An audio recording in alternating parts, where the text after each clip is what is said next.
لوگوں کی تواضع بھی ہوتی ہے، یہاں مباحثے بھی ہوتے ہیں، یہاں عوامی عدالت بھی لگتی ہے، یہاں نوجوان اپنی خلافت کے جوہر بھی دکھاتے ہیں، اور یہاں کرکٹ بھی ہوتی ہے۔ آنا ہے تو یہ دھرنا اب ایک سماجی حیثیت بھی اختیار کر گیا ہے، یہ شہر کی ٹرو ریپرزنٹیشن کر رہا ہے، اور یہ وہ دھرنا ہے جو اپنا حق اور اختیار حکمرانوں سے مانگ رہا ہے۔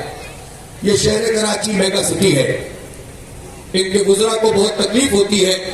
سیاست کی ہو، اس کو ہر جملے اور ہر نعرے پر اس کے دماغ میں یہی چیز اسپارک کرتی ہے۔ پر مسلط ہے جو خود مقامی سندھیوں کی گردنوں پر اپنے پیر رکھ کر یہاں تک پہنچا ہے۔ اسمبلی پر ان لوگوں کا قبضہ ہے کہ جو مقامی طور پر اپنے عوام کو انسانی نہیں سمجھ۔ 14 سال پیپلز پارٹی کی حکمرانی ہے، 50 سال میں کوئی 25 سال براہ راست حکمرانی کرتے رہے، اور ان کے پاس جو وڈیرے اور جاگیردار ہیں، جب پیپلز پارٹی پر سر اقتدار نہیں ہوتی تو یہ دوسری پارٹیوں میں بھی حکومت میں شامل رہتے ہیں۔